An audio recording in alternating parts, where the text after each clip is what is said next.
Hello everyone, I am Andrea Sharpenstein, the instructor for your course this semester.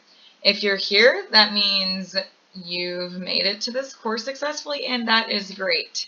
So we're just going to jump into it. I will post announcements every week that also get sent to your KCTCS email. They'll explain what's due and any other extra information I deem necessary that you may need. The Getting Started tab is where you go first. Obviously, you've made it here since you're watching this video. Notice there's no link. That's because I am recording it now. Basically, what I'm aiming to do is show you the ropes. By the end of this video, you should be okay with navigating Blackboard, MyLabs Plus, and all of that good stuff. So, getting started. First, if you ever have any questions, please email me. I respond within 2 business days. Friday night, probably if I get an email, then I won't respond until Monday. Sometimes I do check my email on weekends. They tell you, to take your weekends though, so I probably won't check my email. If you have an urgent question, email me before the end of business day Friday. We have this whole week, Monday through Friday. Don't try to cram it all during the weekend, If you have, anyways, so if you do have an urgent question, please email me before the end of the business day on Friday so that I can give you a quick answer. But again, sometimes it does take me 2 business days. I do teach a few classes, so just bear with me. But anyways, it's nice to get an answer earlier rather than later. So remember, we do have that whole entire week. It's just shoot me an email and you will get an answer, I promise. Alright, anyway, moving on. Course competencies. Every chapter you learn about is based on important biological concepts. So let's just read through some of these. The first one, analyze information using the scientific method, chapter 1 and beyond. You'll be using this throughout the course and in everyday life. You'll realize that you're actually using the scientific method all the time. Then we have describe basic cellular functions that are essential to all life. So this spans chapters 3 through 7, but you'll see how it kind of builds upon that towards later chapters. And number 3, demonstrate critical thinking about basic concepts of biology and to integrate that knowledge into a practical application for daily life. We do this in every chapter, especially later chapters when we get into environment, sustainability, ecology, all that good stuff. Then we have describe the evolutionary relationships that develop amongst organisms, describe position of humans in hierarchy of life and our relationships to the environment as biological organisms, so that's where ecology comes in. Describe the concept of heredity and how it's influenced on a genetic level. I think we're going to have a lot of fun with this. I think you guys will like it too. Alright, plagiarism, dun dun dun. Avoid it, please. Do not ever copy and paste. That is direct plagiarism, and it's a large no-no. If you use information from a source that's not your own brain, always give them credit, even if you're putting it into your own words. Always cite, even if you paraphrase, so that's putting it into your own words. Still cite, because it's not information you came up with. It's information you learned from someone else. So you have to give credit where credit is due. If you don't cite a source and I do find it somewhere, you will receive a 0.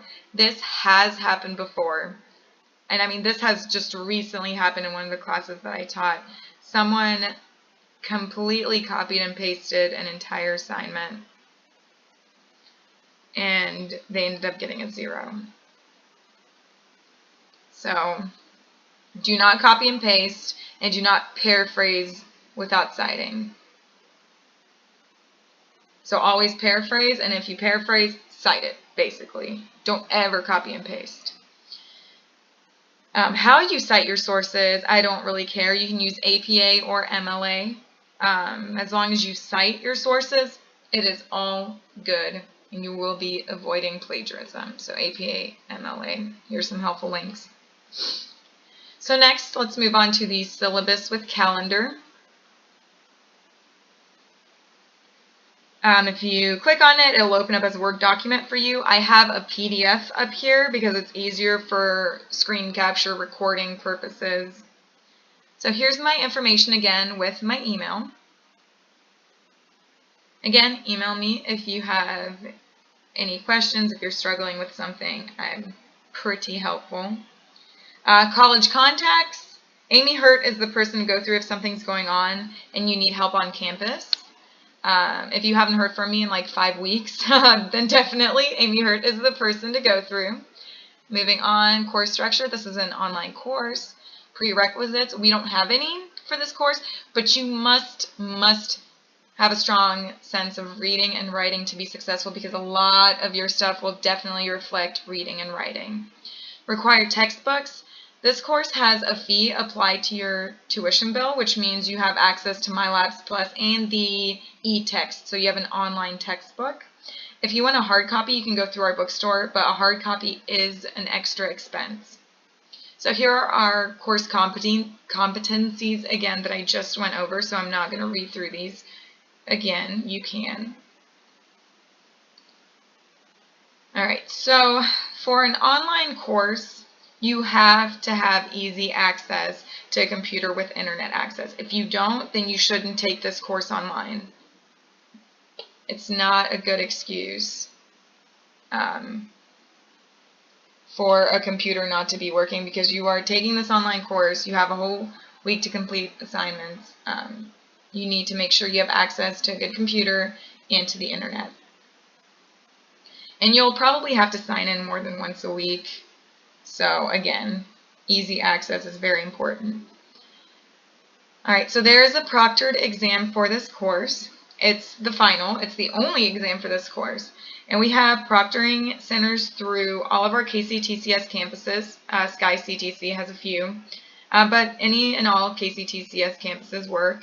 If there's an emergency or you are out of state and you cannot go to a KCTCS proctoring center, I will accept libraries or military bases. I think one of my students went through a different learning center, which was fine. But it is your responsibility to find a place willing to proctor, and it's your responsibility for any fees associated with an outside proctoring center. Please consult with me first and get me the location and contact information of, your proctor at the military base or library or different learning center, so that I can verify them. I can verify who they are, where they are working, and I can give them the necessary information for unlocking your exam. How to schedule a proctored exam. I will email you more details when that day gets closer with links. So don't worry, you will not have trouble proctoring an exam, or scheduling to get an exam proctored. There we go. Withdrawal policy. If you want to withdraw, you must consult with me and fill out the necessary paperwork. Also, I will not, just fair notice, I will not let anyone withdraw past the withdrawal deadline, which is posted below in our academic calendar. Unless you have a really, really, really extenuating circumstance, do not expect me to allow you to withdraw past the deadline. All right, KCTCS institutional policy. So this is code of conduct. Read through this. Students with disabilities. Accommodations will be given to you if you are a student who needs them. But you must go through our counselor for the proper documentation first. So please do not request accommodations directly from your instructor. Go through our counselor. Math and Science Division expectations. We've covered plagiarism, cheating, same thing. Don't do it. You'll get a 0. Or there will be more serious repercussions depending on the extent of the plagiarism and or cheating. So just avoid it at all costs. It's not a good idea. Email standards and etiquette. Be professional. Be concise. Use full sentences. Check your spelling and grammar. Please do not email me how you would text your friends. The better I understand your email, the more easily I can help you. I know most people have smartphones, and a lot of you use them for emailing your instructors or your professors, but just because you're using your phone to email doesn't mean you should email in a texting manner. Emails are great practice for your future, and they really do set the tone for what kind of student you are. In your future, it'll be what kind of employee you are. And you want to present yourself as professionally as possible. So please email professionally. And that is really the only way we communicate. So that's the only way I get to know you, how you are as a student, as a person. Also, if you email from a personal email address and not your KCTCS email, our system may place your email in the spam or junk folder as a possible security risk. So email from your KCTCS email account, please. And check out this email for exactly how not to email anybody ever, especially your instructors and professors. Course time management. Read through this. You need to stay on top of things. Note that if you ask me a question and you can find the answer in this video or in the syllabus, then I will direct you there. I'm not dismissing you. I'm just asking you to take advantage of the resources that I've provided for you because, trust me, a lot of work was put into this. And please use it. Please read through it. That being said, if you do have difficulty with something, let me know. Otherwise, I will have no idea, given that this isn't a face-to-face class. There's no way for me to know if you're struggling unless you communicate. Here's the grade breakdown. So just read through that. A lot of these points are already up. MyLabs Plus, for example, quizzes, syllabus quiz, check those out. Notice that your grades will be posted 8 to 10 business days after the due date. I will get into why this is in a second. Again, cheating, plagiarism, not tolerated. So let's go down to roster verification. This is a big one, so turn on those listening ears. If you do not sign in and do the syllabus quiz by the Sunday at the end of the first week at 11:59 p.m. Central Standard Time, that's important, Central Standard Time, then you will be dropped from this class due to non-attendance. This is for the best. In the past, students that were dropped for non-attendance have asked to get back in, and I would allow them back in, and they would fail the course by the end of the semester. I'm not joking when I say that this happens most of the time, almost all of the time. So if you are dropped for non-attendance, I will not be inclined to let you back in. So complete that syllabus quiz on time. Those of you that do end up getting dropped, you don't get charged, it doesn't affect your GPA, and it's the best scenario all around.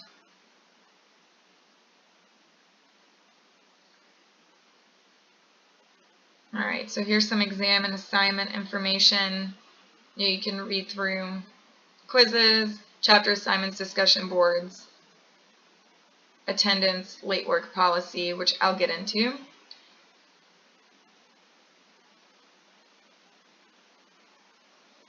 Pay attention to the important dates. Get an agenda or a calendar and write these dates down. You may not withdraw after the last day to withdraw with a W. Hopefully no one wants to withdraw and everyone performs exceptionally. That would be great. Then here we have our course outline and our weekly schedule. All assignments are due by 11:59 p.m. Central Standard Time. Note that anything after this time is considered late. You'll have assignments and quizzes in MyLabs Plus and some assignments in Blackboard, like your discussion boards, and you'll have a pedigree assignment that I'll email you about once that time gets closer. And now let's go back to Blackboard. So let's look at MyLabs Plus. Right-click. If you don't, it'll take over this page. But anyways, you right click, you open it up, and it will take you to this page with a course calendar. This is the most important source that you will have right here. It has all the quizzes and assignments that are available to you, and it saves work as you go. So you can go in and out as many times as you want. All of these assignments and quizzes are due by 11:59 p.m. Central Standard Time, and I do not give extensions. This is because every day you are late, 20% of your points are deducted. That means on the 5th day the assignment is late, 100% of your points are deducted, and you get a 0 for that. Makes sense, right? 20% per day times 5 is 100%. So by that 5th day, it's worth 0 points. So be on time. All right, so let's look at all of these assignments. I'm going to go over basically how to do these assignments. If you're doing chapter 1 homework, for example, and you guess, you get it wrong, you lose 15% each try. If you get it right on the first try, it's 100%, of course. If you take 5 times to answer the question, you get about half credit, and that's how that will work grading-wise. I can see how much time you take to answer a question, and I can see all of your attempts. So if there's a 2-second lapse between answers, you're probably not thinking about your answers. You're just clicking through and missing a lot of points that you could have easily earned. So sit down, think, look through the book. That being said, you will have to write short open response and essay type of questions or answers. You will have those kinds of questions that you will have to write answers to. And I know, why? No, essays. We hate essays. Why? So essays are basically the only things you'll end up retaining after you get done with this course. So don't rush through them. I've had people put spaces or periods or random nonsense in the box provided for your essay. If you do that, you will not get points for your essay. I do read them, and it doesn't reflect very well. Those questions are the kinds that I do have to read. I have to physically type in a grade for, and that's not something that the program does. So think about it. If you don't want me to read it, if you don't want to answer the question, don't put a period in or spaces or random nonsense. Notice the quiz attempts here. So quiz 1, chapter 1 and 2, quiz 1, chapter 1, 2, attempt 2. Forgot to put attempt number 1 here, but that's what this one means. It's down here on quiz 2 though. Attempt 1, attempt 2. Why are there 2 quizzes? Well, it's because I can only give 1 attempt per quiz. And I will take the highest score. Everyone should get 100%. If you aren't satisfied with either your attempt 1 or your attempt 2 quiz score, email me and I'll reset both for you. If you do worse, don't worry. I see all of the points you get even if I reset it. So don't stress out about that. You should be able to get 100 every time. If you need me to reopen or reset your quizzes 5 times, I will do so. If you need it open, just email me and I will get them open for you. But please remember, most of our due dates are Sundays at 11:59 p.m. unless stated otherwise. Again, keep a calendar. Make the syllabus your best friend. Remember, if you email me Saturday or Sunday and you need me to reopen a quiz and I don't see it until Monday, that's not good. You'll get 20% off, so that won't be 100%. So please email me before Friday if you do need a quiz reset or reopened. Deadlines, I do not extend deadlines. Computer problems are not good excuses because you have all week to complete assignments and you signed up for an online course which needs a good working computer and online access. Do not procrastinate. If you procrastinate, Murphy's Law, anything that can go wrong will go wrong. It takes me a minute, it takes me a little bit to transfer grades to Blackboard for MyLabs Plus because you do get 20% off each day it's late. So I have to wait a week after the due date before I can transfer grades to Blackboard because some people, believe it or not, do wait 3 days and then decide, oh yeah, I need to complete my homework even though it's at that point 60% off. But you will have access to your grades here in MyLabs Plus, so just pay attention to those. When I do transfer grades to Blackboard, make sure that the grades match up to your grades in MyLabs Plus. So if Chapter 1 homework is different in Blackboard and MyLabs Plus, just shoot me an email and I'll get it fixed. Do not wait to say something until after final grades are submitted at the end of the semester. Just please don't. All right, let's go back to Blackboard. So discussion boards, they will be right here. Read through the instructions. Our discussion boards are not that hard, and I've already posted my intro. So read through mine and then kind of work through yours, how I work through mine basically. Then we have our PowerPoints, chapter notes, video links.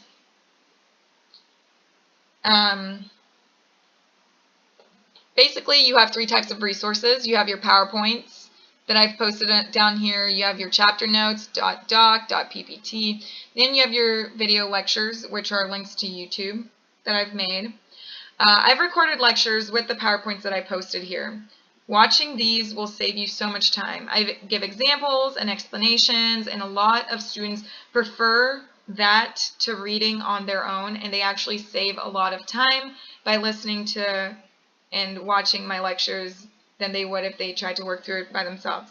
I've gotten really positive feedback about these YouTube videos.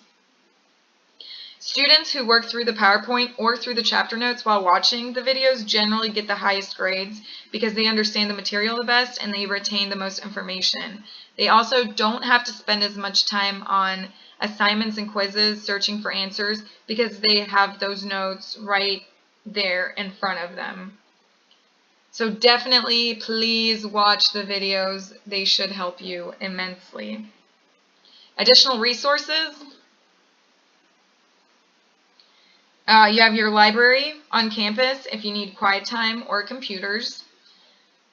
And, just read through these. There's a lot of things in our community. There are a lot of online resources for biology. So many helpful online bio things.